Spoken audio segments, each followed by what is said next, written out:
You said, don't worry, we're always gonna be everlasting in the hour when the whole world stands still. A thousand months have passed me by. The thought of you by my side goes on and on. I'll never die with you, with you. A million tears could fall from eyes. The sky could fall, the sun could cease to shine. No, I'll never die with you, with you. Ooh, ooh, ooh, ooh. I'll never die with you. Ooh, ooh, ooh, never.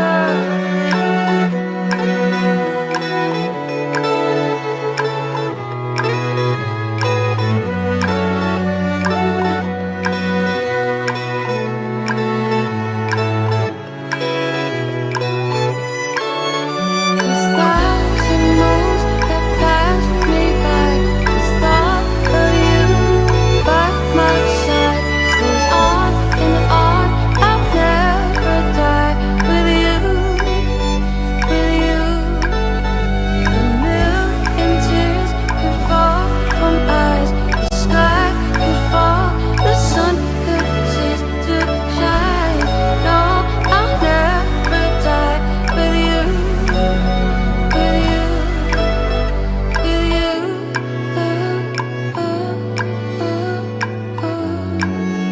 I'll never die with you.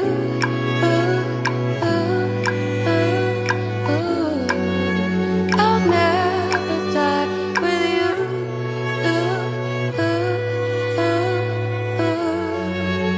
I'll never die with you.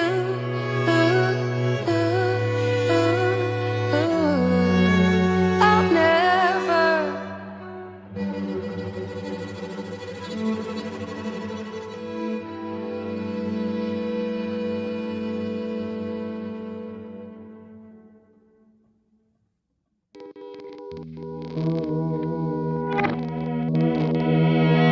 gotta make my shit long, you know, because I got my resume is like. I mean, I want to give a little. I try to give a little bit of context. Give people. I mean, you guys all.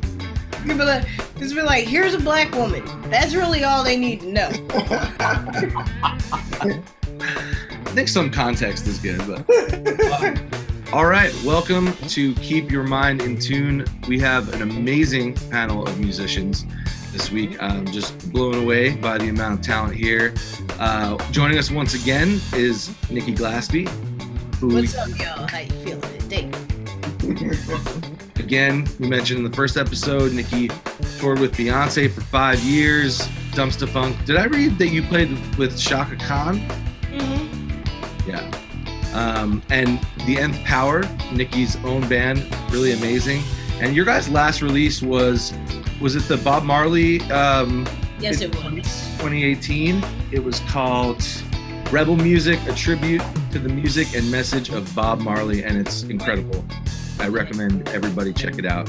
We've also got Karl Denson joining us. Welcome, Karl. Hey. Yay! Karl, of course, of Karl Denson's Tiny Universe, and your most recent release was Gnomes and Badgers. Is that correct? Yep. I really love that album, man. That's incredible. And Karl has also played with Lenny Kravitz, Grey Boy All-Stars. I think I read Steve Winwood, Slightly Stupid, and most recently, not the worst gig in the world, the Rolling Stones.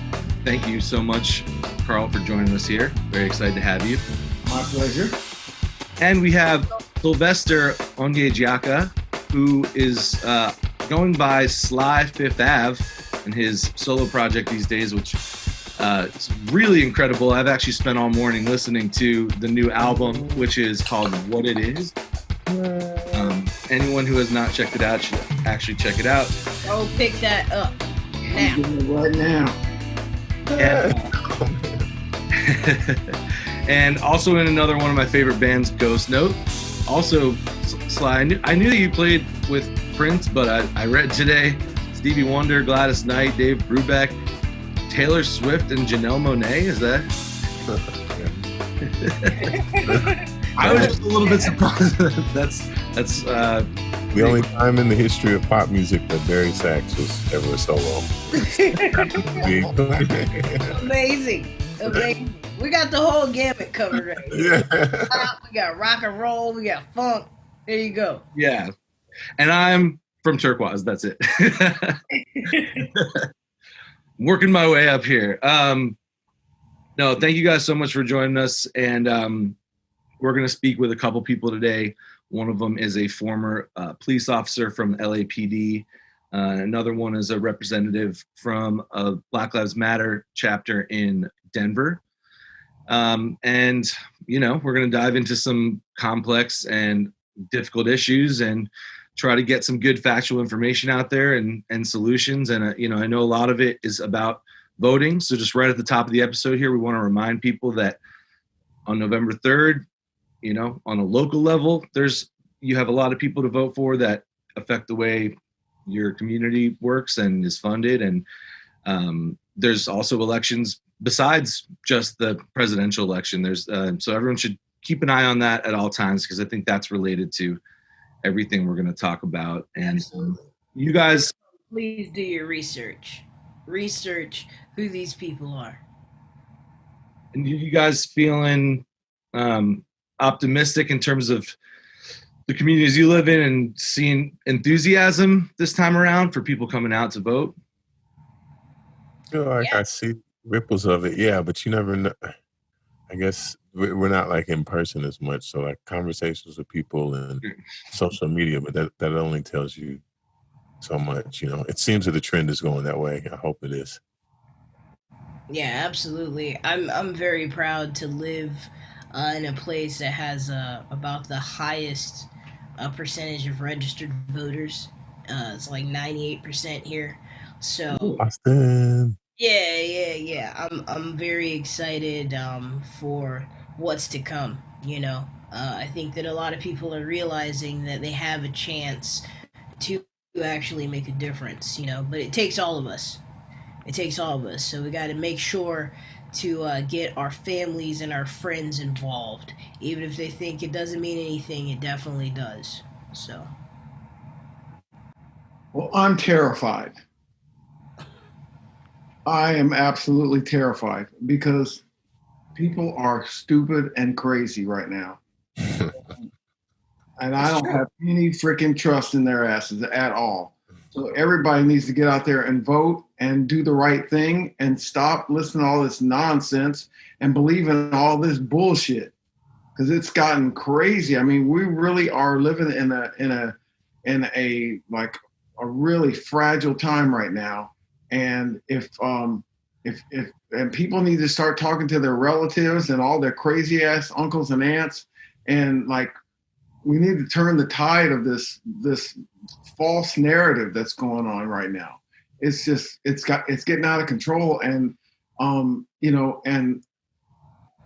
watched The Social Dilemma the other day, and that was even more terrifying because you realize that the whole AI thing is working against us, and we're just we got to get back to believing in like 2 and 2 equals 4, and it can't ever equal 5. So I'm anxious to get this clown out of office, but I'm also anxious to turn the tide on the stupidity that's taken over the country, and we're starting to export it, to other countries, and it's just we're depending on, as a Black person, I feel like I'm an American, and I'm depending on my fellow Americans to do the right thing, and my trust in them is shaken right now. And the poll numbers we found out in 2016 should not instill too much confidence. I would say don't get comfortable. Don't assume anything.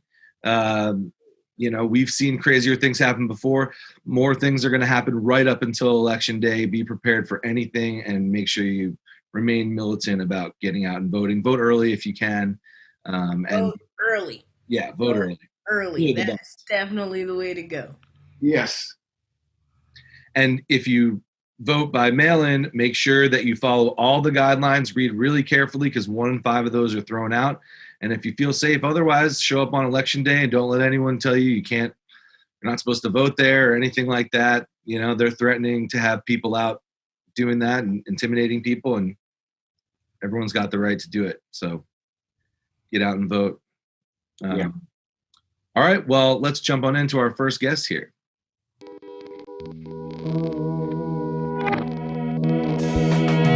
All right, so we are here with Officer Keith Linton, who is the founder of Boys to Gentlemen in the community of Watts, LA originally, but has now expanded to many, many schools. What did we say, about 26 schools, Officer? Yeah, as of last year and the beginning of this year, about 26, 27 schools. And you're a former officer of the LAPD. And I kind of just wanted to start by asking you how that came about. I know you grew up in New York, so I just wanted to ask how you ended up in the LAPD. Well, I guess it's a funny story. I used to work for a school district, and I had a buddy who wanted to be a police officer. And at the time, he wanted me to go to the academy to take the test with him. And I was very strong in saying, I hate law enforcement. I'm not effing with the cops. I'm not going to take any test. And he forced me to go take the test with him. And so we get to the academy, and, all I'm thinking about is, really, to be honest, is Rodney King and racism. And I get to the academy and I see Black, Mexican, I see detectives, I see Metro, I see SWAT, I see all different facets of LAPD that I didn't know. All I knew was patrol, white officers with a baton. And so slowly I took the test. He took the test. Got into the backgrounds. My background took 2 years because I had poor credit. I had a misdemeanor warrant for a traffic ticket. Basically, I was that young man living in an underserved community trying to make it. And at the time, they had Bill Bratton, who used to be the police chief of New York. And his directive was to hire as many people as we could and to diversify LAPD a little bit more. So my background took 2 years. The friend who was taking it, he failed the background. I wound up going farther, so I made it into the academy. And, I think when I started, I applied in 2002. And when I applied, I was like, maybe this would be, we all talk about protesting, but I thought maybe this could be my silent protest. Maybe I can get in to the system and have them see a young Black man that was raised all over, but in the projects, who has tattoos. Maybe I can show these officers that I too can read a street sign, that I know how to work a computer, that I'm literate, that I know how to de-escalate situations, that I can apply the law fairly. And maybe if I get in and I'm an officer, and these other officers that maybe have biases, maybe if they're in the car with me, maybe the next time they pull over a young brother that looks like me, maybe have some swag, maybe got some earrings, some tattoos, maybe they'll think about, hey, we got a Black dude that comes to our roll call. He's been promoted 3 or 4 times, and all young Black males are not on parole. All young Black males are not on probation. All Black males that got tattoos are not bad dudes. Some Black men that maybe sag their pants just a little bit because they got a little swag and style, maybe they're not all thugs, because we work with one that when he comes in the roll call, we have to ask him, are you one of us? Because is he working undercover? So maybe, because we're in the car, I was thinking, well, maybe if they're in the car with me, the next time I'm not at work and they get out of the car, maybe they'll look at that young Black man and think, wait a minute, okay, we working with Officer Linton. Let's give this brother a chance. And if they give a brother a chance, that could be, I'm sorry to say, but that could be life or death situation. Because I learned as an officer that, you know, I get this from my sons because they watch Avengers and Spider-Man and all that. And I think one of the things it says is with power comes great responsibility. That's like from, my sons teach me, it's from Avengers. And it's so true with officers. And I don't think they understand that, like, and I understood that because of where I grew up. So if I pulled you over and you didn't have a license, I knew I had the power to explain to you why I pulled you over, but to also save your life. Because here in Watts, if I pull you over in Jordan Downs and you have to go get your car out the pound by Nickerson Gardens or Bloods, and you here and you live in Jordan Downs, you might not even be a Grape Street, but because you live in Jordan Downs, they may say, oh, you're affiliated with Grape. So as an officer, what if I take your car and I know that the politics, so now I know you're dealing with your wife or your girlfriend or your baby moms, and a job that in underserved communities, I'm sorry, sometimes the jobs that we have don't pay sick time. So now you're gonna take the bus to work and maybe see another gang member? No. Are you gonna go get your car in another gang neighborhood? No. So what happens to that car? Either you lose it or you wind up getting all these fees. And if I know you live in the housing developments and rent's like $200 or $300, I should know that you're not gonna be able to, if you choose between paying rent, buying groceries, or getting your car, you can't do all three. So in a way, even though it's his fault, I have the power to kind of save his life because I know it's tough times. So if I give him that ticket and impound his car, that's probably going to turn into maybe a warrant, maybe more money for him. So what I used to do is LAPD, you can have spirit of the law, where I'm explaining to you guys right now what you did wrong, and then leather to where, no, Dave, you're getting this ticket, show up to court this day. And so in Watts, what I did for a couple of years is I applied spirit of the law. Now, of course, if you committed a felony, domestic violence, a big felony, one rape, dope caper or something like that, or a stolen car and you're in it, yeah, you'd have to go to jail. But in the situation where I can explain it to you, I would do that. And I wouldn't do it with my hand on my gun. I'll pull you out the car. I wouldn't sit you on the curb. I would treat you with respect and talk to you about, hey, I wouldn't even talk about the ticket. I'll talk to you about, did you watch the Lakers game last night? And then we'll get around to the ticket and I say, hey, nice to meet you. I'm Officer Linton. I'm gonna be in here. And then he would know, like, you know what? He could have took my car. He could have cost me higher insurance rates. My death could, my life could have been on the line because I got to go to this community. But this is an officer. He's cool. And so I did that for a couple of years. And after I did that, then I was able to walk in Jordan Downs by myself and start programming because they knew I wasn't there to just arrest people. They knew I was there to try to bridge that gap. And I was able to do that because I understood where they came from. I had cousins that were locked up. I'm black, and I was telling them, I said, before I was an officer, I was a black man. And even when I was an officer, I would remind them, like, I'm in the struggle with you too. I'm in this system.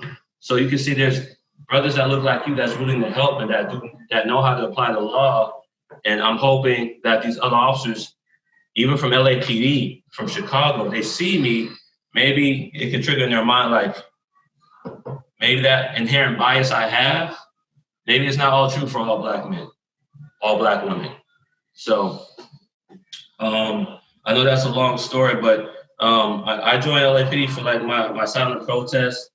And I realized when I got in that how they applied the law, what reasonable suspicion was, what probable cause was, the different units you could work. And when I got in, people thought because I'm 6'2", 250, a big dude, they thought, oh, you're gonna be SWAT? And I was like, no, I wanna work with kids. And when you working in the hardest division in LAPD, Southeast Division, which is the busiest division LAPD has, and you come in saying, hey, no, I don't wanna do SWAT, I wanna work with kids, they kind of like you're a little punk, like what are you talking about? And so I think I won the respect of officers because I didn't care what they thought. I just knew that because in New York, how officers treated me and gave me a little chance, I figured if I could do the same thing for these young brothers in the hood, instead of giving out booking numbers and booking numbers and booking numbers, what if they could see me and I could start giving them hope? So what if they could look at an officer and say, he could have given me a booking number, but damn, he came, he saw me with a red cup, he didn't arrest me, he didn't say I was loitering, he understood that in the projects it's hot, he's out here, he's protecting us, and so we want to come out, not to loiter, but because now we get to get out this hot house and we feel protected. And how about he's helping my son in school with his math, with his English, with confidence building, with investing, how to tie a tie. And so, I left LAPD in 2015. And at the time I left, I probably left around 160 grand on the table with benefits included. And I was homeless for about 3 months. But I just knew that I was always preaching about living your dream. And LAPD wasn't my dream. It was a career I had to where I knew if as long as I didn't do anything stupid, I had a career for 30 years and I had to take care of my family. But it wasn't my dream. And I felt like a hypocrite. I felt like I was talking to kids and families about living your dream and I wasn't living my dream. And my dream was always to be like a community activist, giving people their voice who were scared to voice their opinion and helping kids that were like me, who suffered from PTSD, who needed some help with their mental health, who needed to feel like because they were different, they weren't included, but they wanted to feel included. They didn't know how. That was me as a kid. I had a speech impediment because of the violence I saw growing up. I had a little bit of PTSD, everything that a kid in an underserved community goes through that we don't acknowledge. We acknowledge it for our vets, but we don't acknowledge the PTSD they're going through now. Just recently seeing a black man with a knee plane being put on his neck for 9 minutes. Kids were watching that. And kids are thinking, is it bad? Is it good? I don't know. This dude's on, he got bailed out. So someone over there raised $1 million for him to get bailed out. And a death was televised on TV. He's out. And these black and brown boys are watching that saying, I guess my life doesn't matter because this dude committed murder all of a sudden and he's out. So, and this is what we're going through in America. A lot of kids are dealing with PTSD. And I decided, let me leave LAPD and without the politics of it all, let me just start a nonprofit and let me go into all these schools, the lowest performing, not the easiest schools, but the lowest performing schools. Instead of yelling at these kids and saying, you're suspended, you're doing this, how about we get them in a circle and do like a harm circle and get down to the level so we can understand that the reason he might be cursing you out, the reason he might be falling asleep is because maybe he didn't eat a meal last night.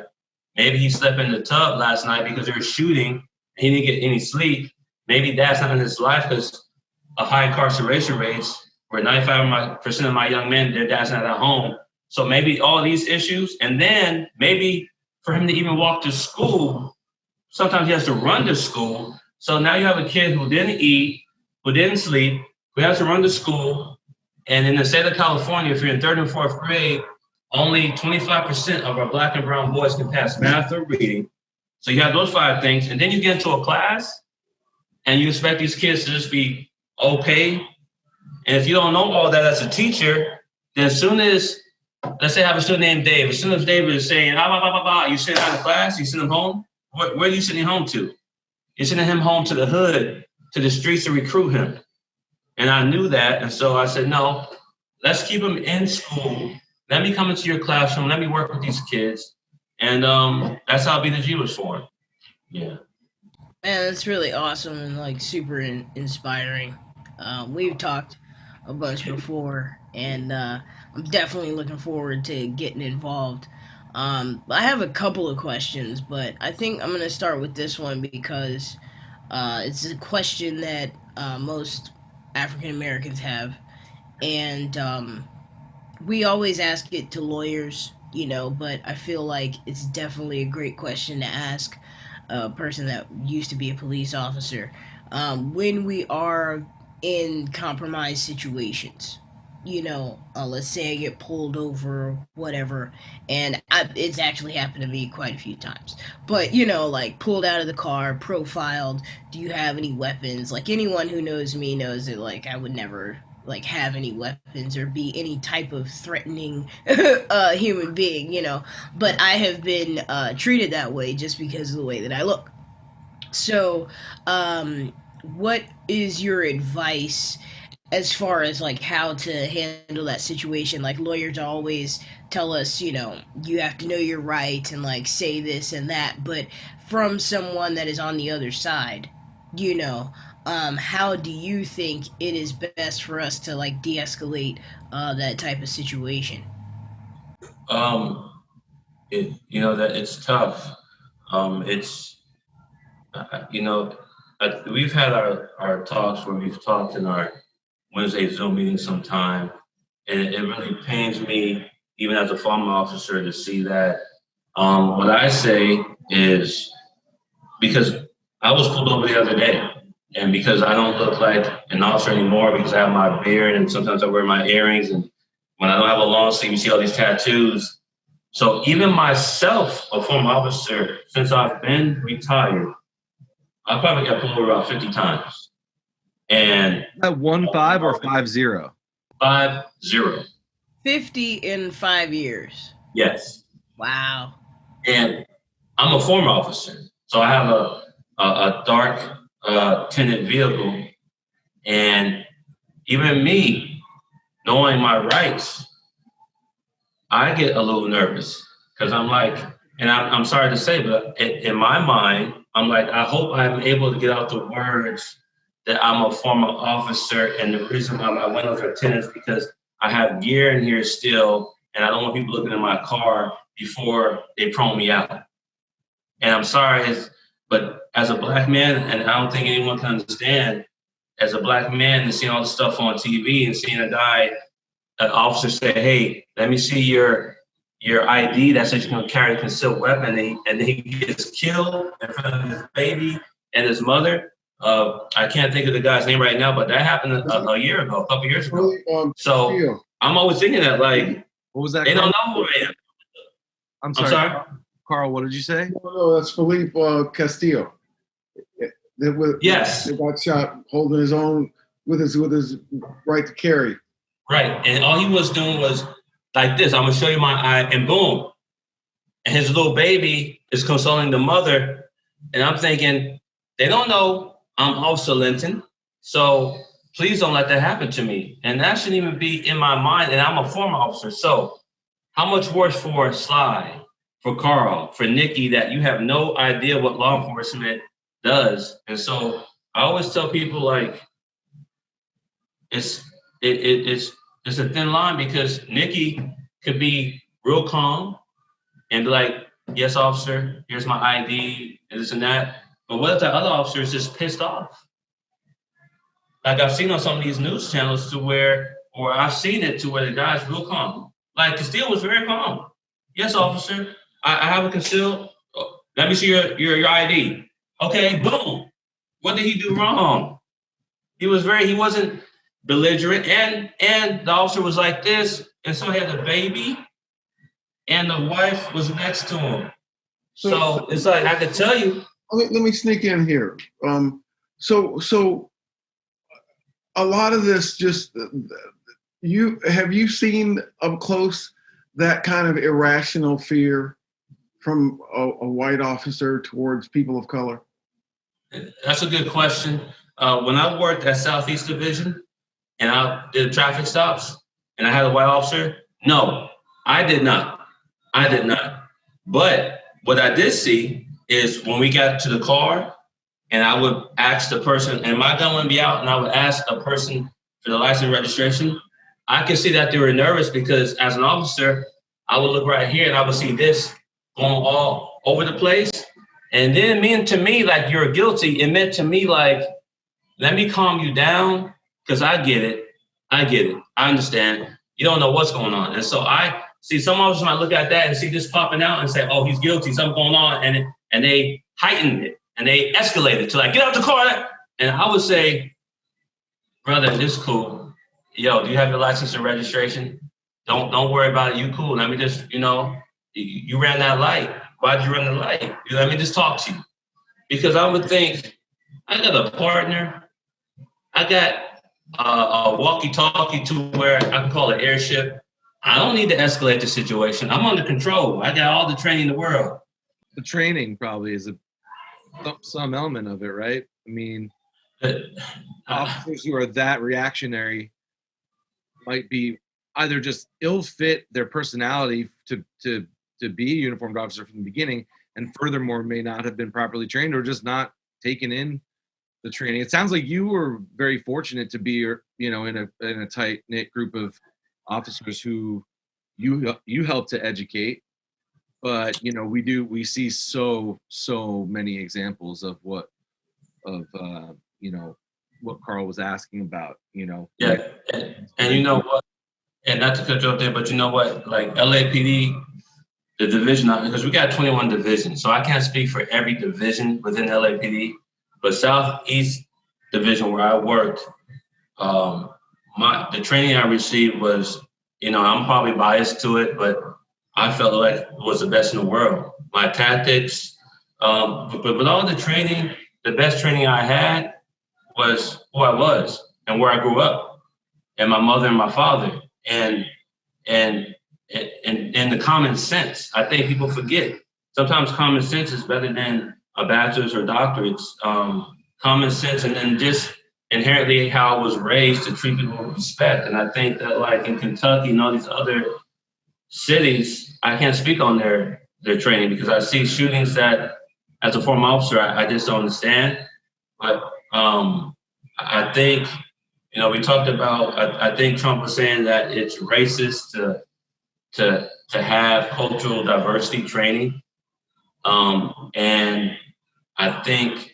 For me, I don't need cultural diversity training, but I think in law enforcement, there needs to be some cultural training so that they understand not just my culture, but maybe the Hispanic culture, the Indian culture, the Asian culture. It only makes sense. You can't just understand your culture and apply the law based on your culture, because then, I'm always going to be guilty. I'm always going to be up to the wrong thing. It only makes sense that not just have cultural diversity for Black and brown, but all ethnicities that you're going to serve. It only makes you a better officer. And I think when they talk about defunding, that doesn't make sense to me, but you can reallocate a lot of money to do these kind of trainings. You can reallocate a lot of money to do maybe the first ever citizen police officer academy together so we can start understanding each other. You can do a lot of stuff with allocating money that might be better than defunding some police. Now, some of the police departments that they're just off the chain, then maybe they need to be breaking up. But I'm not cool with the idea of dismantling police departments because, listen, I have family that still live in the housing developments, and they do not want to see police defunded. They want to see more police on these streets because it's off the chain right now. But they want to see good officers. Now, when you said that you felt like the your training was really good. In terms of numbers, does LA do they have less of these senseless shootings than other places? You know what?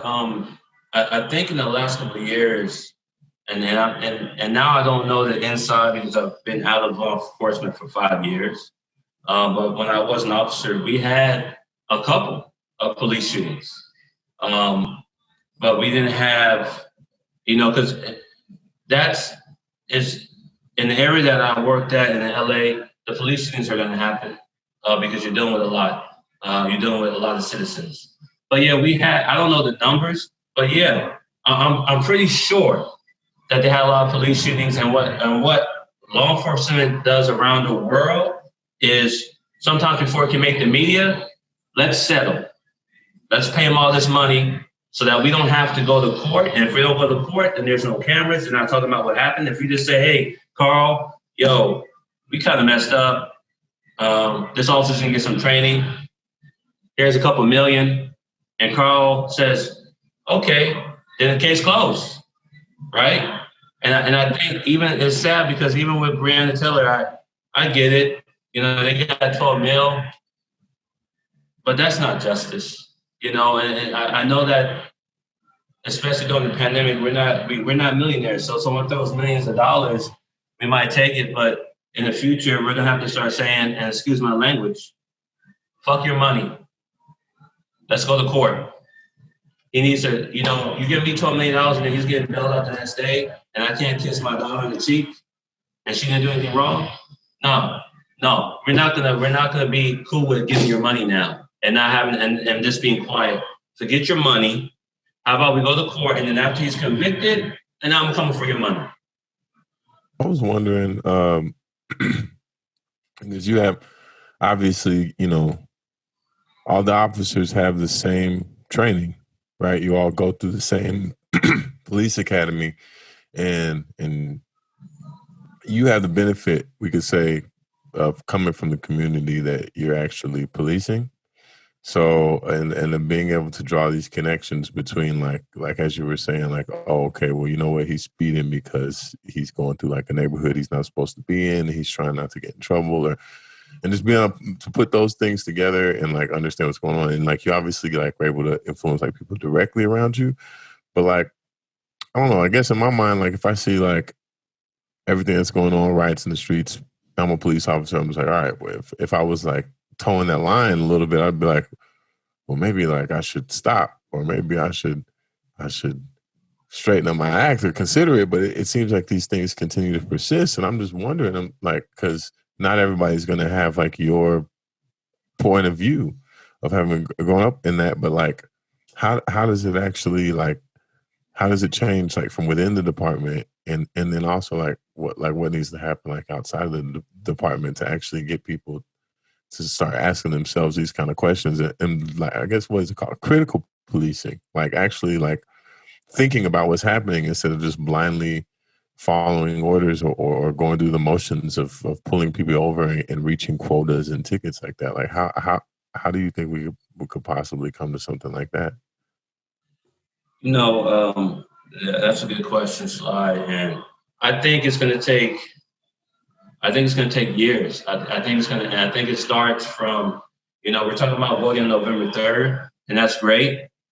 But it's more about, what about your mid-elections? What about the elections that no one talks about on TV? What about knowing what your governor's doing, so then you can go down the line and know, okay, who's under your governor? Okay, who's in your council? Okay. Judges. Okay, who hires the chief? Okay, what is that chief about? Is that chief about community policing? Is he about law enforcement and everyone's guilty? Oh, you don't need him. So as a people, instead of just coming out for November 3rd, go to your council members, go to see who your local chief is and say, okay, we want this chief out or we want this chief in. And then after that chief, it goes down to your deputy chiefs. Then it goes down to your captains, and then it goes down to your sergeants, your lieutenants, and then it goes down to your officers. And I think it's a long process, but I think it has to start from the top, from the police chief to the deputy chief to your lieutenant one, to your captains, to your sergeants. And these officers like myself in the street level have to see the examples from the top brass that things are changing. Because officers can change. Like, I was an officer that tried to do my best, but the best examples will come from the top. And so I think it's going to take years, brother. I think it takes years, but I think the most important thing is that we're talking about voting, which is great, but it's more than just about November the 3rd.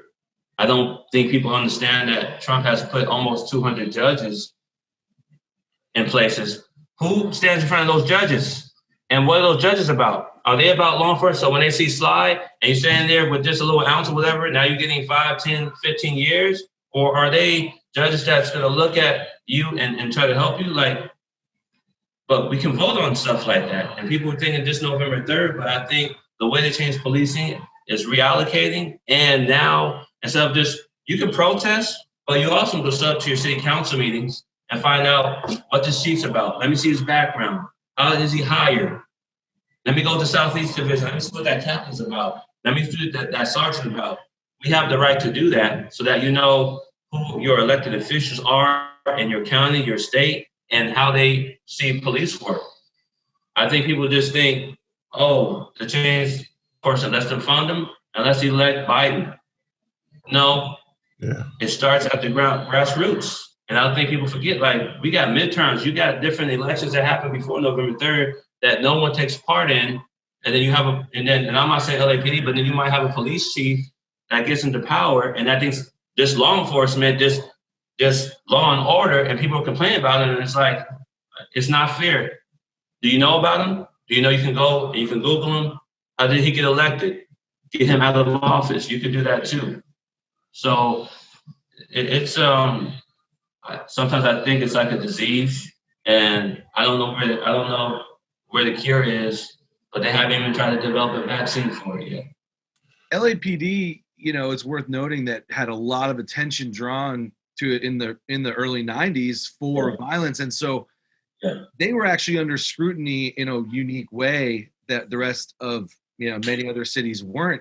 And so I was just checking on. We were asking a second ago about police shootings. There it was like 115 in 1990, and there were 26 last year.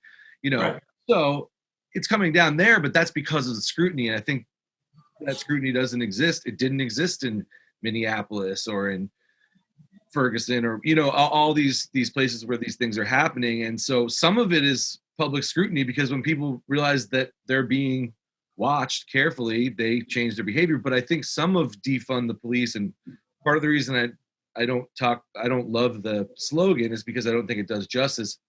They're talking about reallocating. Terrible slogan.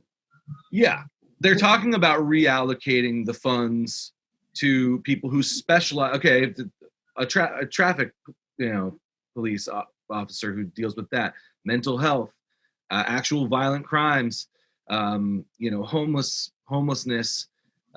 domestic violence, specializing people. So I think it's a misleading name, and I've heard a lot of people make arguments for it that just is what it is. We're defunding the militaristic side of the police and reallocating the funds, but I kind of wish there was a catchier way to say that. And Agreed. Sly, I'll just ask you how you met and got involved in Officer Linton's program. Shoot, we were doing the Wednesday night talks with Sput, and then I had just all the crazy stuff was happening. But I don't know. I reflected on my experience, which is the opposite, growing up in the suburbs of Texas, But and kind of just thinking about like my insecurities and what held me back, like as a child, as a Black man, like trying to grow up in this country, whatever. And I don't know, I just when I got to the root of it, because I'm like sitting here in Mexico, I'm just like, well, dang, what am I gonna do? I'm like, yo, I need to talk to these kids, and like the kids are where it's at. It's like, forget the adults. It's like you can sort out your own emotional scars, like you're grown, but like the kids, like that's the opportunity I feel like to really influence the change. And just even something as simple as like thinking like when I was a child and somebody said to me, like, I was like, I want to be president of the United States. I was 6 years old, and they're like, you can't be president, you're Black. Teacher didn't say anything. Teacher didn't step in and say, that's wrong, you can't say that. It was just, that's what it was. And, thinking about kids that got the chance to be born, like with under Obama, whether or not you believe in the structure and the government and how effective the president actually is. Like, anyways, all that to say, so I decided to start working with kids on Tuesdays, and I was talking with Keith a lot about it because I knew that he had experience with that. But it was really informative, and he just kind of was. I was like, "Hey, you want to join us?" And he's like, "Yeah, sure." And then we kind of became partners in this whole thing, and you put on a virtual festival, right? Yeah, we did like a virtual music festival just for like the kids in this one school district. Yeah, Nikki, you were there. Yep. Karl, we gotta get you on the next one, man. That'd be awesome. All right, I'm down. But they just did yeah, it was cool. It was just kind of getting them excited to go back to school because I mean, who wants to go to virtual school? I wouldn't want to go to virtual school. It sounds terrible. Yeah, like we're adults and like it's like a task. to like turn on the computer and be like, okay, we're gonna do this thing, you know. So I can only imagine for kids what that's like, and a lot of them are not even paying attention because they're in their own bedrooms.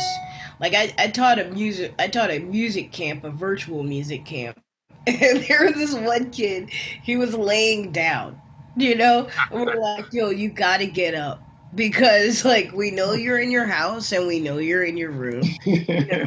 Like, are you playing a video game right now? There was one kid playing a video game, like, while we're trying to teach him. And he has on the headset and everything, and we can see him with the remote. We're like, Michael, put the remote down. You know, like, we're trying to tell you about the scale. Like, what's happening? You know? And, yeah, that's tough. And especially when kids don't have resources. You Yeah. know, these are kids with resources, you know, and they were like just in no man's land.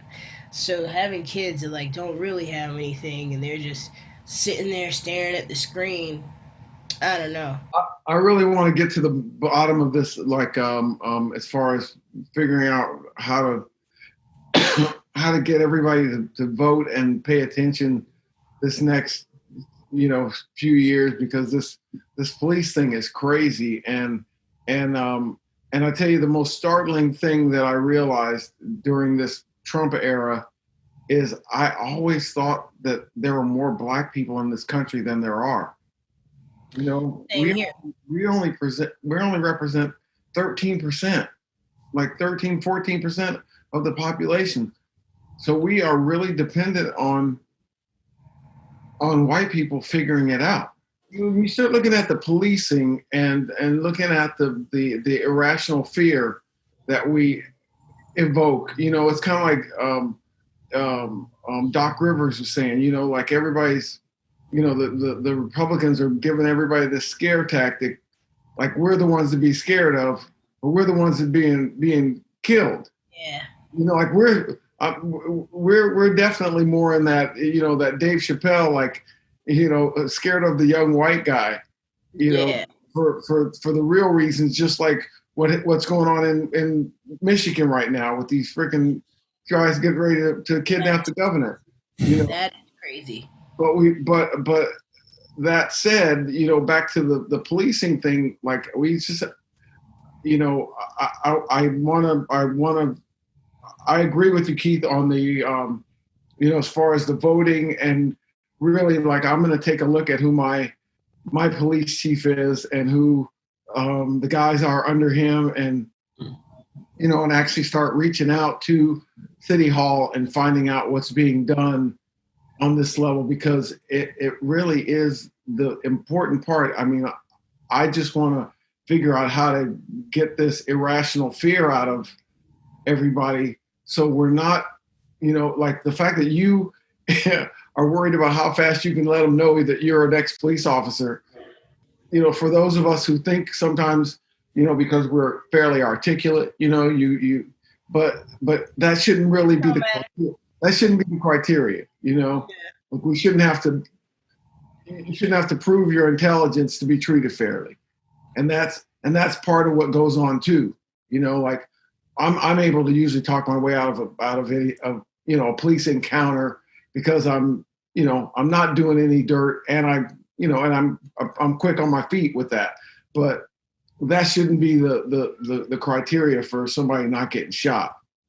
Yeah, absolutely. So I'm definitely going to take your advice on that and find out who works for me in my city, and start trying to reach out, because my sister's been telling me to do that for years. So I'm gonna take you guys up on it and get involved in the local politics more. Dude, I would say, Karl, that it's happening. I would say that the more that I speak with people, the more, more aware that people become of the situation. It's happening. My friends are researching who's in their city council. Mm-hmm. Like we are. we're seeing who's on the ballot, who those people are. I mean, like, I've never watched a city council meeting. I started watching city council meetings and like taking note of who represents me in my district and how they're voting. because that is extremely important. It really And is. I definitely saw something that I did not like, and I was like, okay, this is exactly what they're talking about. This is exactly what's happening, because those people represent us, the people that live in the district that you live in. Those people represent you, Right. and the way that they're voting is not a representation of the people that live in the district. Like they're giving, more money to the cops so that they can surveil and, have drone programs, and I'm like, honestly, it's not necessary. The neighborhood that I live in, we don't have crime. We don't have crime like that. Like, yes, it's a, there's poor people that live around here, but there's no crime. Right. There's not a lot, and it's like that is unnecessary. SWAT gear, more of this, Militarization. military gear. Like I watched them. I watched them pass a bill to give the APD about $700,000 for that. And I just couldn't believe it. I was like, okay, this is this is exactly what everyone's talking about. So I'm taking that extremely, I'm taking it very seriously, and I'm researching who's up, because the election's happening right now. Right. Your DA, and also district judges, district court judges. Like Right. that's a big one, especially here. I mean, I live in Texas, so there's the school superintendent. That's big. you know those are the people that decide like what's happening in the schools, and we're always complaining about how our kids are not getting the education that they need, or the materials that they need, or what they deserve, teacher salaries, like all of those things. So as the professor said in the last episode, the first episode, he said, a democracy only works if we're involved. It doesn't work if we don't use our voices, if we don't give our opinions on what we think should happen. So it is on us. It's on us. And I believe that it obviously there's lots wrong with the system, but if we're talking about 50% of the population voting, it's like you're only going to get half of the needs met, you Right. know? So it is on us, and I'm very excited about what's happening, because we're talking about this actively every single week. And I think that because we are, more and more people are becoming aware, and more people are doing research, and more people are finding out what they can do. So it's all been terrible. There have been absolute horrible, horrific events that have happened. But unfortunately for us as humans, it always takes something extreme, for us to then take action. It's like, oh, we got to get a root canal, and then we'll start flossing. You know what I'm saying? And it's like, it's completely preventative, Right. So, honestly, I'm like, okay, I got it now. I got it. I'm part of the guilty party. I got it now, and I'm gonna keep spreading that and speaking that and being like, all right, this is what we need to do. We have the power. We are the people. We have the power. And they try and make us feel like we don't, but we do. Yeah. So we need to take it and do something with it. Well, thank you so much, Officer Linton, for joining us here. We'll throw the website up there. It's boys2gentlemen.org. That's boys, the number 2, gentlemen.org. You can learn more about that. You can donate on there. It's definitely a good cause. And Donate, people. Yeah. Donate. I know you got $5, $10. Please. Goes a long way, for real. Yeah, man. Thank you, Officer Thank you Linton. so much. We appreciate you. Guys, good to see you. Thanks, Dave. Thanks for having me. Thank Appreciate you. it. Thank you. All right. Good All one. right. See you later. Thank you. All right.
We don't need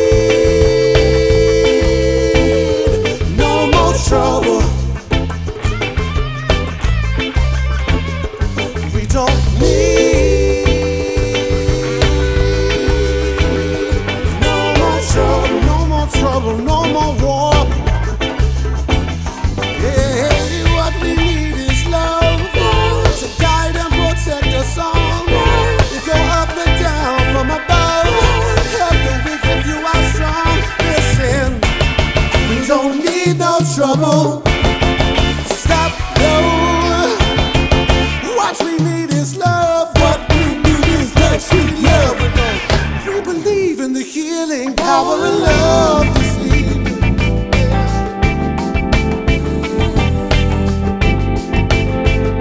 Oh, do you believe in the healing power of love? Well, Nikki, won't you tell about it?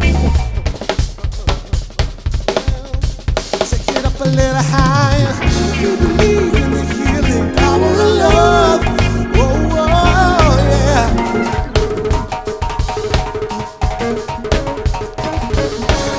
Do you believe in the healing power of love? Oh,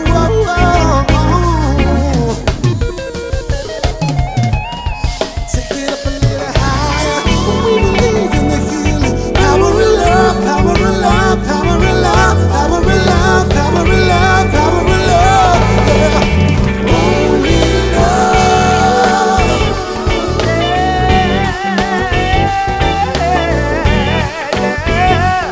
Only love. Only love. Only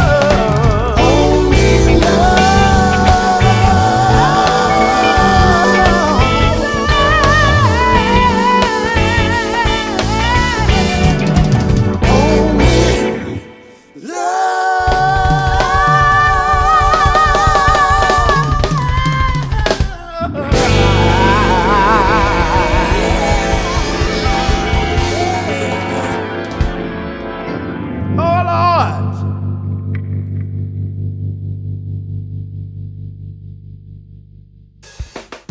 All right, we are here with Apryl Alexander, who is a forensic psychologist, an associate professor at University of Denver, and supervises the Denver Forensic Institute for Research, Service, and Training. Welcome, Apryl. Thank you so much for joining us. Thanks for having me. And I understand you are also a member of Black Lives Matter Chapter 5280 out of Denver. Yes, 5280 stands for elevation, which a lot of people don't know. We're the Mile High City, and that's 5280 feet. Yep. Makes a lot of sense. We know And all about that. can you maybe just kick it off by telling us, your experience making your way over to the university, and then how in the last, period of time you got involved with Black Lives Matter as well. Yeah, I got started off in psychology by working with survivors of interpersonal violence, so domestic violence, childhood sexual abuse. I was originally an animal and poultry science major, but happened to be volunteering at a women's shelter in Virginia. And during that first week of training, just hearing about the stats about domestic violence and interpersonal violence, working with the people in the shelters. After that semester, I said, this is what I want to do for the rest of my life. So switched over to psychology. And then along the way, just was curious about what happened to people in the court system because I saw a lot of horror stories of police officers who didn't believe victims or victims recanting their statements because they feared retribution from the justice system or the person who harmed them. So that's where I found this cool area of forensic psych, which is simply the intersection between psychology and the law and the legal system. So I was doing that work for a while. My first year of grad school down in Florida, wrote an essay. I don't know if I could ever work with sex offenders in my life. We had to talk about a population we couldn't work with. But I was working with kids at the time who had experienced sexual abuse and other forms of trauma. And some of those kids began sexually acting out. And so some light bulbs started clicking of, hey, maybe for some people, this is the pathway. So started working with offending populations, adults who offended, mentally ill offenders, and just really loved doing kind of that work in the system.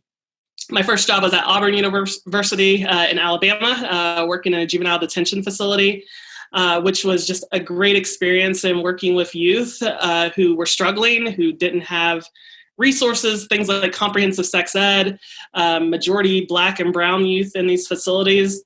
And so during kind of that time and seeing that over the years, became really interested in social justice, advocacy, public policy change. So that's where I wanted to shift my career path and came out here to Denver with this great position at DU, working in their Master's in Forensic Psych program.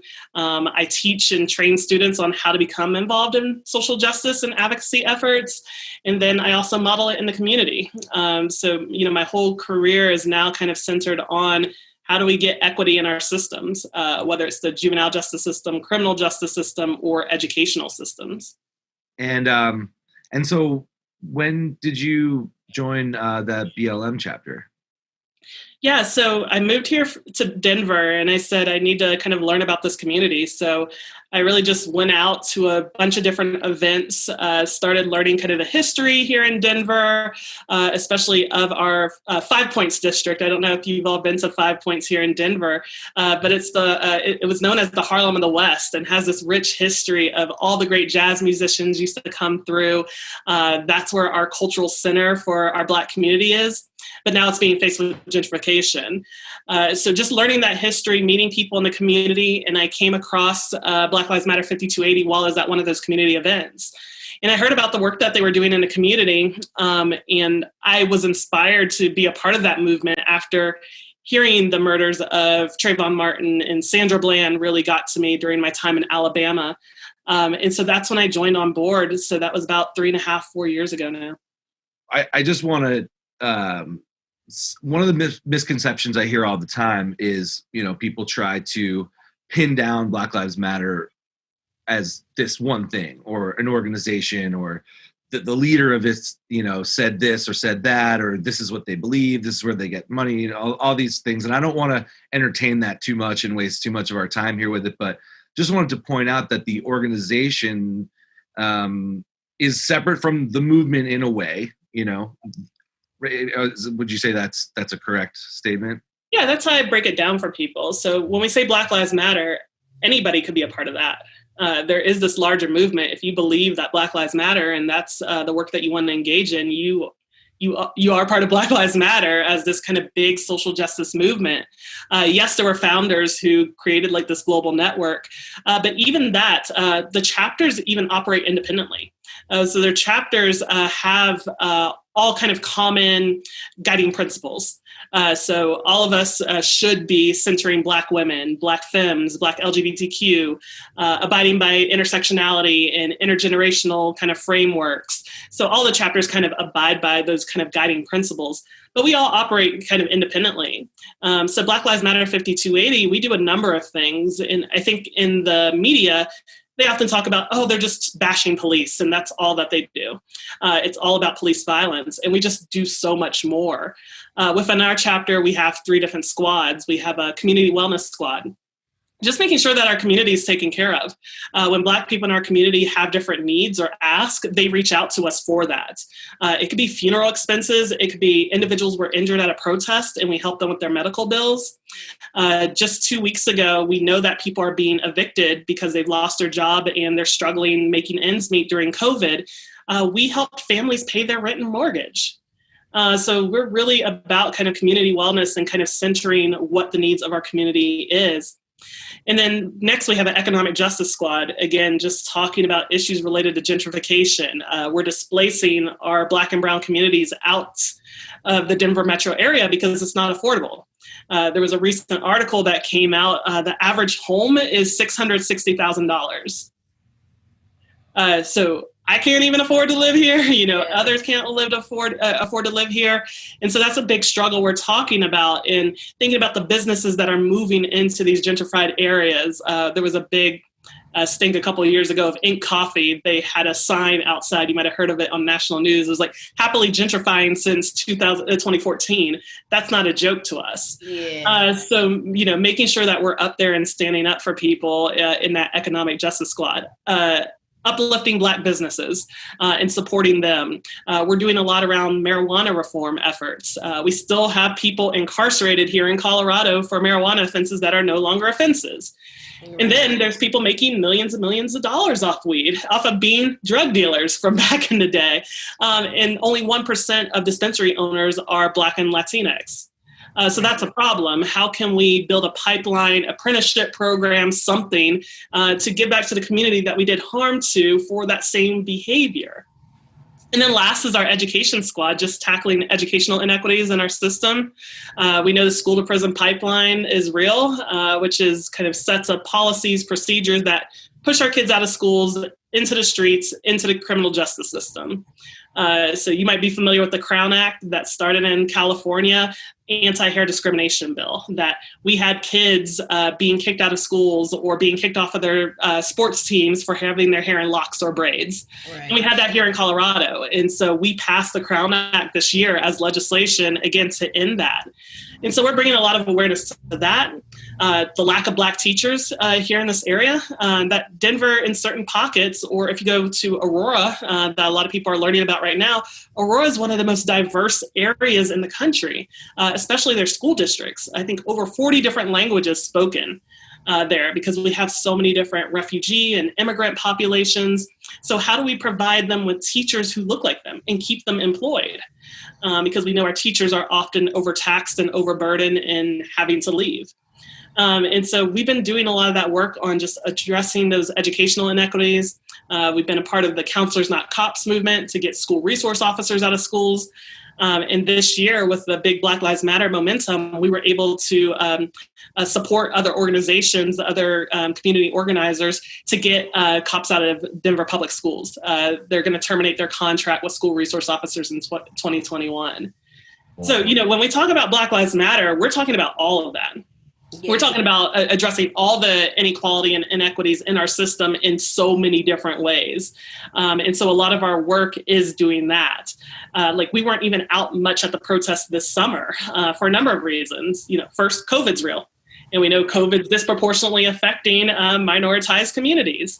And so we have people in our chapter, people in our community who have health-related problems or would be more susceptible to catching COVID. So we couldn't be out there. So we had to be innovative in other ways that we did direct action, like we've always been. And so if you couldn't protest, we had a car rally. So people who couldn't engage in protests engaged in the car rally because you're in the safety of your car. Our first stop was at the ICE detention facility, supporting some other community organizers, Latinx and Indigenous community organizers, and we showed up there with them. And then we went to the mayor's house and shouted out our demands.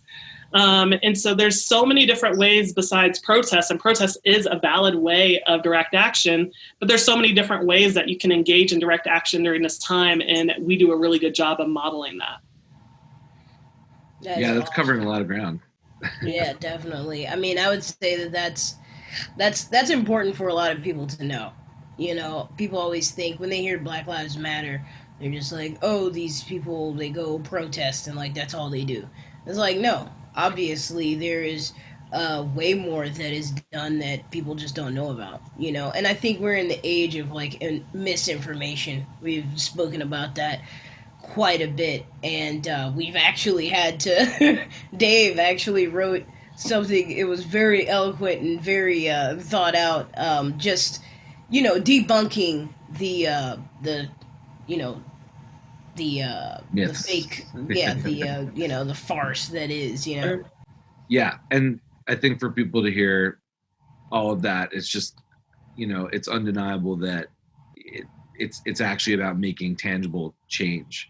And sort of, I think a lot of people get scared when they hear things about, regulating the way things are. It's like putting a finger on the scale, tipping the scale in one direction. But obviously that's because the scale has been tipped in another direction for pretty much forever. So yeah, exactly. And I think that's why we had so many people invested this summer.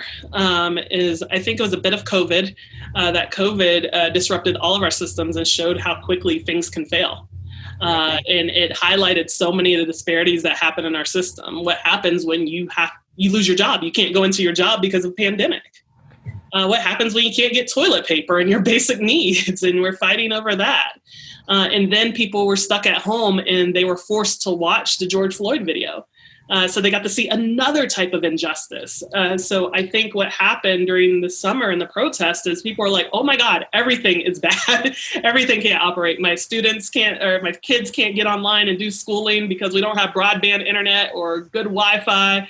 And now we have this police brutality in my face. And people said they had enough. And so I think this is the time that people are wanting to try something new because they realize this year everything's broken. Yeah, it's been broken for a while, but yeah, like you said, I think that the COVID just made people stop and like slow down, because obviously I'm a female, a black female in the United States of America. I've been seeing, experiencing, knowing these problems my entire life, since I was a child, so I think that for a lot of people, which I was one of those people, I was like, well, why now? Like, why all of a sudden after this black man dies do people care? Like, another black man died a month ago, another one died 2 months ago, another one died 3 years ago, another one died 30 years ago, 300 years ago. It's like it's the same thing over and over again. And when it finally came to a head, I was like, well, that only took 450 years. But I think that obviously it's a positive thing because people are more aware now. Yeah, but I was definitely one of those people that was like, man, please.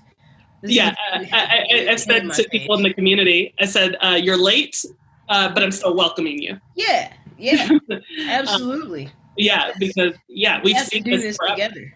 We have to do it together, and it's been a long time.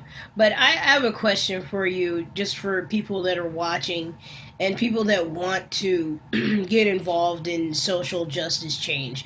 Like, I know that there's a lot of people that want to, and they just honestly don't know how to get started. Like, where do I start? It's like we keep seeing all this stuff coming at us, and it's like, well, what can I do to actually make some sort of, tangible change? Get educated. Like, what's going on in your own neighborhood, in your own city? I like what you just said a few minutes ago.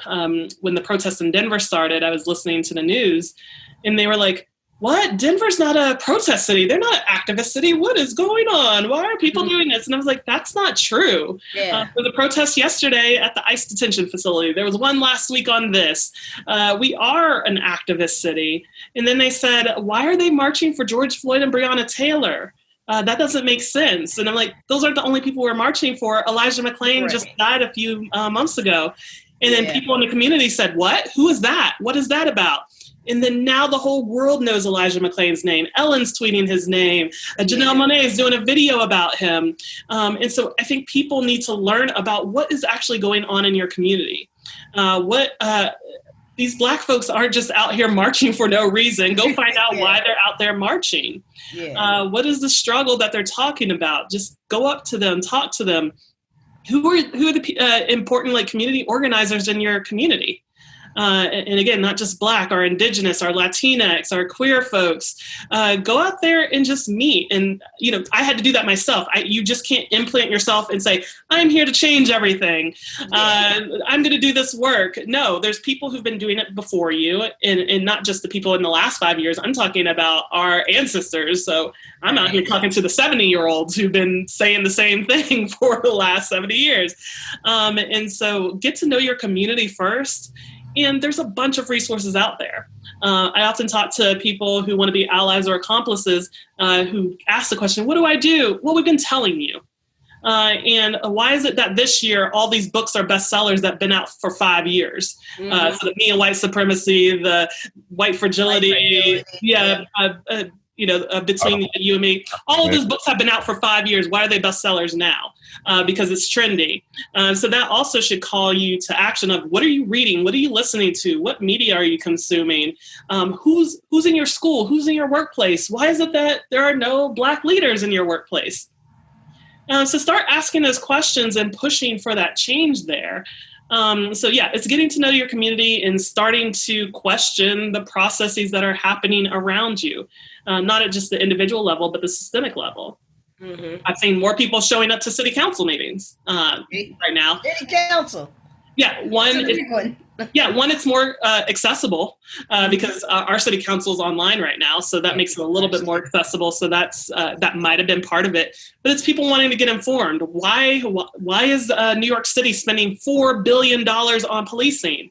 But the average education spent per pupil is $11,000 in the United States, $9,000 in Colorado, and so people are starting to educate themselves and see that and say, what? Why is that happening? So people are going to our city council meetings and saying, yeah, we need to block this policing budget. Why are we increasing chemical weapons but not paying our teachers right now? Yeah. Why is it that we're increasing overtime for police or in our policing budget, we pay for their Christmas party. So why are we paying for the Christmas party? You pay for your Christmas party?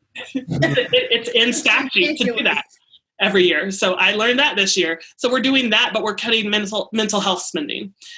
So I think people are starting to take that time to get educated, get informed. And yeah, we're going to shut down city council and talk about how do we apply pressure to these systems that are treating us unfairly.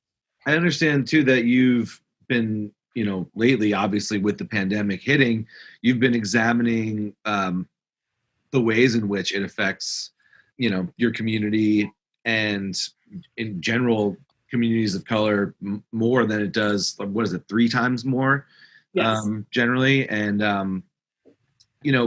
have you done any analysis I think some of the reasons are fairly self-evident, but as to why that is and maybe some ways to help with that, where some efforts or donations or anything could be put to try to sort of, tip that back in the right direction and even things out a little bit? Yeah, it's hard because we have to remember all of this is systemic and institutional racism. So, what happens if you pick up a research article is, oh my gosh, African American and Latinx have higher rates of this, that, and the other. So diabetes, heart disease, this, that, and the other. And people make the interpretation, oh, it's because they're unhealthy or eat bad foods or they're lazy. Mm-hmm. No, let's deconstruct that. And so people are doing a lot of research around social determinants of health. What are these underlying things that people need in order to live healthy lives? So we need access to clean air and clean water and healthy food. Well, we have food deserts in certain parts of Denver, so you don't have a Whole Foods, which is already expensive, or you just don't have access to healthy fruits and vegetables in your neighborhood. You're not going to get there. They're going to put the Krispy Kremes and the McDonald's in that neighborhood. Again, Flint, Michigan is still without clean water. What does lead do to our bodies and our system? That's generations of harm that's being done every year that Flint, Michigan goes up without clean water. What does our school systems look like? Well, again, I told you they're pushing out kids from schools. And then we're talking about medical access, during COVID and pre-COVID. We have a high Black maternal mortality rate, high Black infant mortality rate right now in the United States because we know doctors have biases. We had cases this year where a person of color was expressing symptoms of COVID and they were turned away from hospitals. Or initially they were charging people $600 for a COVID test. That's why we see these disparities. And so, we had different cities, including Denver and Colorado said, yes, we need to label racism a public health crisis. One, public health officials have been saying that for decades, like Nikki said, or centuries, however you want to frame it. So now you're just doing it. But I want more than just lip service or this to be a performative action. I want you to actually decipher why this is occurring in every aspect of our system. And, I'll admit to being someone who always thought I was, had my head decently wrapped around some of these issues and understood the history of things. And really, it was the George Floyd thing that woke me up to a new level of just how truly messed up everything is, and to take that time and look deep back into the history and really start learning and listening, 16, 19 podcasts. I'm like, this has been out for a year. Like, David DuVernay's 13. Yeah, of course. And then going down that whole list of recommended things, which, I know it was kind of, everybody was sort of going that path, but it was a good way to just really start from the beginning and learn. And and that was made 4 years ago or something. And all the books you mentioned 5 years ago. And I guess this could be, forgive that this is a silly question, but even like Sly, someone like yourself, like do you feel like this has just been painfully obvious? And I'm asking this because I truly have never asked this before. Was all of this as painfully obvious to you, or has there been more like brought to light even for you since all of this has come about in the last several months? I'm just curious. I would say I think it's been painfully obvious in terms of like my relation to like what I can expect from myself to happen and how like I operate in the world, in regards to like police and experiences in school growing up, or just whatever, just being a Black man in the United States. Like that feels obvious to me. I feel like there's a lot of aspects that I'm learning about. First of all, like Instagram and writing songs is not good enough to actually make a change. So I think that Nikki, that question that you asked was actually the same thing that I was thinking. It's just like, yeah, that was like one of the number one questions that I asked myself, I guess. It's like, what can I like really do? Because, other than just getting out, like the protest is cool. Cause like at first, like, I'm in Mexico City, all this has been happening. And, I feel like distant and separate from what's actually going on. But then I can't go to a protest. So I can't just go to a protest and then go home and like feel good about it. But like the questions of like, what can I like really do? Like what tangible action I can see, I can put my energy in, and it can, and it's actually working towards, other than, and as you said, April, I think all those methods, all the different methods are necessary, but yeah, I think it's been eye opening in that way, just trying to like explore, kind of a way to step it up a little bit. I mean, I know that you're doing it, working with Officer Linton's program and whatnot. I know for a fact that putting that concert together for those kids that were going back to school, that makes a difference. It's like, especially for us being musicians and artists, we never know what people are actually getting from the music or what we're giving them. You have to learn. You have to learn your space in the movement. Again, I don't expect everybody to be out protesting. I often tell people to answer your question again, Nikki. Find what you do well and see how you put that into the movement. Mm-hmm. So you all are artists. So art form is part of this rich history. Locally we have Brothers of Brass, this brass band, and they've supported us in so many different ways. They came out, we did a Juneteenth party. Yeah. We had free COVID testing for a couple hours, and then we're like, let's just celebrate Juneteenth, which was a celebration of Black freedom and liberation, and they came out. And just thinking about the importance of music in our history and in our liberation is important. There was a group, Bakers Against Racism.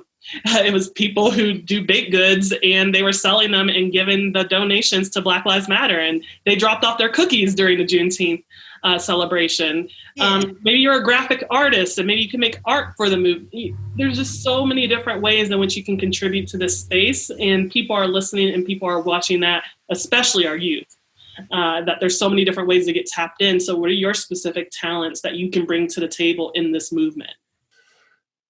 That's interesting to think about. Well, because I was going to say, you kind of answered my question, April, but I was going to say someone in, Sly happens to be he was in Mexico City when the pandemic hit and has been there since. So it must be odd for you to be seeing a lot of this happening far away. But a lot of people have to be home because of COVID. A lot of people have to be home because, for a myriad of reasons, and they're kind of trapped where they are. They don't live in an area where there are as many protests or whatever it may be. And so I was going to ask, what else can you do? But that's great advice. That, it's just like whatever it is that you do best, you can do it for that cause, as well as donate. Obviously, those who are in a position to do so should donate, to Black Lives Matter. And so how does that work if people want to give to can you give to a certain chapter, or can you donate like nationally, or? Yeah, I would definitely recommend to like certain chapters. Like for us, some of the donations that are coming in through our Venmo or through various means, we're using that immediately. So when we do get those community asks and community needs, we can turn that around right away and help a family.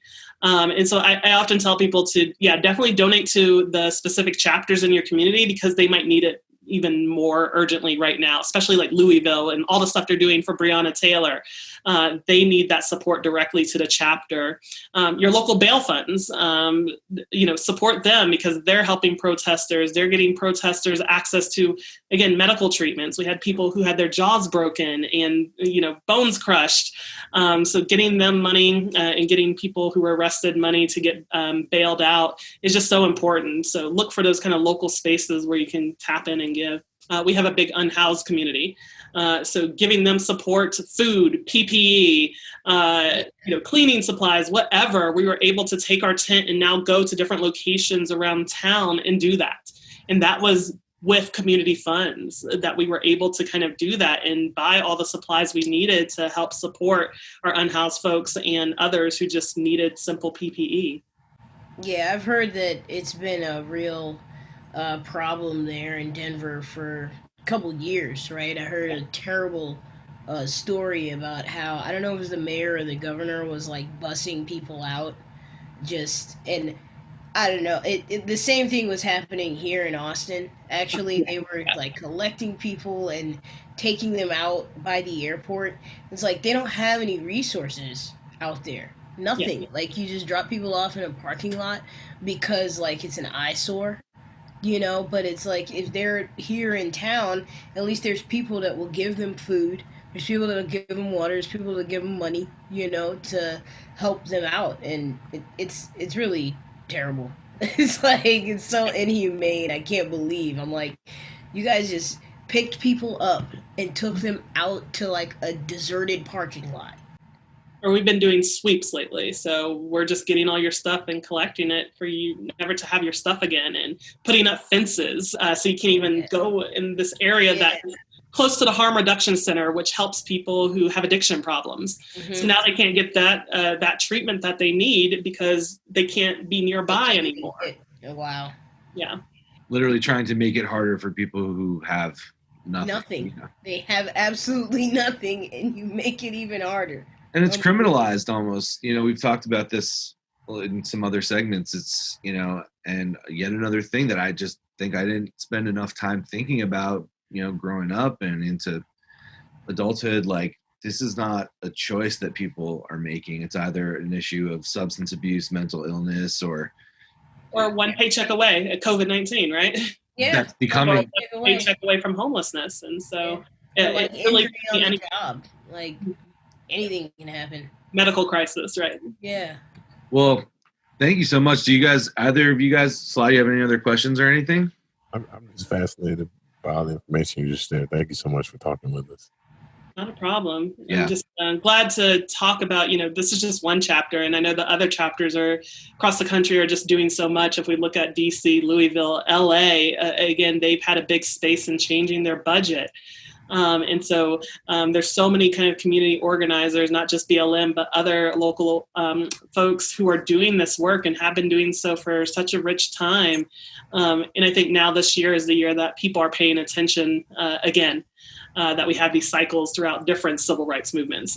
People always say the civil rights movement, and I'm like, it never really ended. It's just different and transformed because civil rights never was achieved. People are like, yeah, Martin Luther King, done.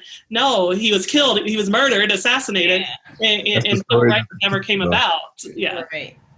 So we're just continuing that cycle again of our ancestors who've been doing it for 400 plus years. So actually, I have a question.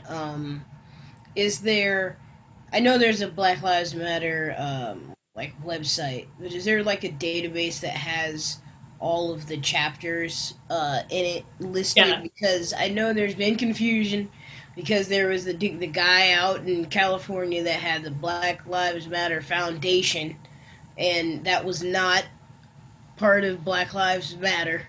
And it's like, again, there's all this misinformation. So could you tell us where we could find Yeah, if you go to the main Black Lives Matter page, it will tell you the different locations. And again, those are the ones that abide by like the guiding principles that have been centered for the movement.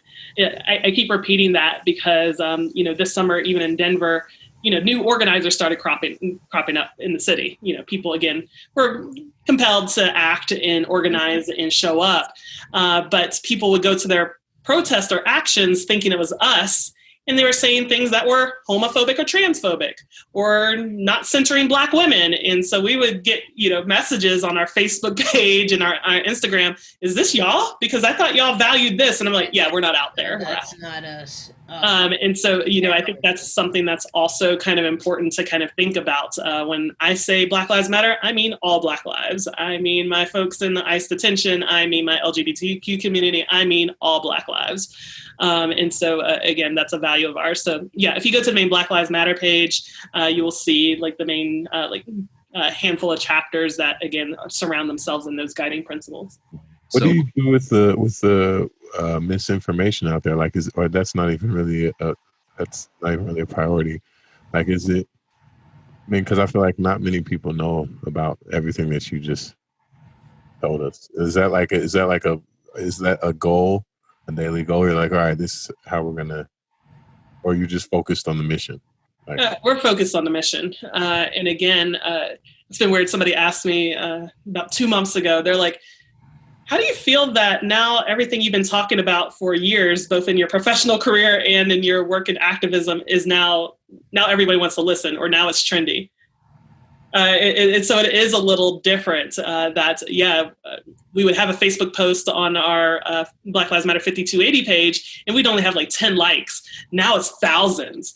And so it's just weird and strange to kind of see that momentum. But again, I welcome people because they're wanting to get educated, and we just do our thing. We've had a freedom school for the last 3 years.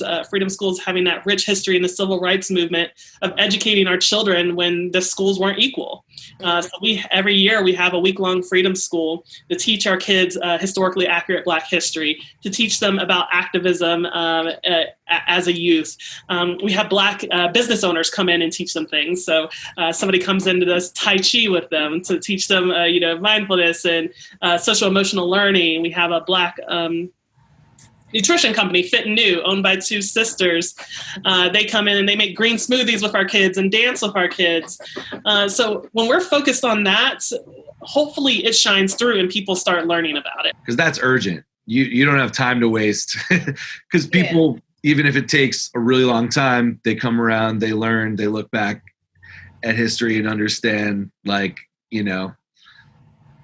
enslaved people were freed, and then what does that mean? Where do they go? And then there's no medical support, there's no education, there's nothing. And then it's only, 100 years later that, amidst that civil rights movement leading up to it, redlining and making things basically impossible, very strategically, very systematically, to keep certain communities from being able to thrive.